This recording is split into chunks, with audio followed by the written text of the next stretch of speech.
La lecture pour ce 25 mars 2024 se fera dans l'épître de Paul aux Hébreux, chapitre 10, verset 1er jusqu'au verset 18. Hébreux 10, verset 1 à 18.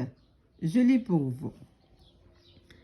En effet, la loi qui possède une ombre des biens à venir et non l'exacte représentation des choses ne peut jamais, par les mêmes sacrifices qu'on offre perpétuellement chaque année, amener les assistants à la perfection.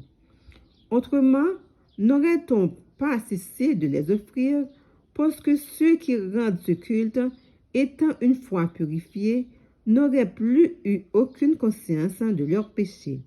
Mais le souvenir des péchés est renouvelé chaque année par des sacrifices, car il est impossible que le sang des taureaux et des boucs ôte les péchés. C'est pourquoi Christ entrant dans le monde dit: tu n'as voulu ni sacrifice, ni offrande, mais tu m'as formé un corps. Tu n'as agréé ni holocauste, ni sacrifice pour le péché. Alors j'ai dit: voici, je viens.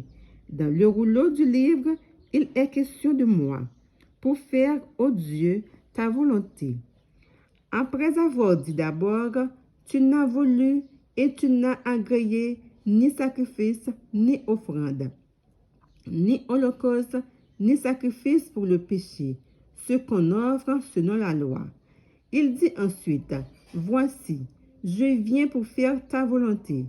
Il abolit ainsi la première chose pour établir la seconde. C'est en vertu de cette volonté que nous sommes sanctifiés par l'offrande du corps de Jésus-Christ, une fois pour toutes. Et tandis que tout sacrificateur fait chaque jour le service et offre souvent les mêmes sacrifices qui ne peuvent jamais ôter les péchés. Lui, après avoir offert un seul sacrifice pour les péchés, s'est assis pour toujours à la droite de Dieu, attendant désormais que ses ennemis soient devenus son marchepied, car par une seule offrande, il a amené à la perfection pour toujours ceux qui sont sanctifiés. C'est ce que le Saint-Esprit nous atteste aussi, car après avoir dit: voici l'alliance que je ferai avec eux. Après ces jours-là, dit le Seigneur, je mettrai mes lois dans leur cœur et je leur écrirai dans leur esprit.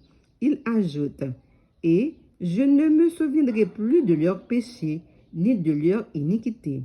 Or, là où il y a pardon des péchés, il n'y a plus d'offrande pour le péché. Parole du Seigneur. Amen.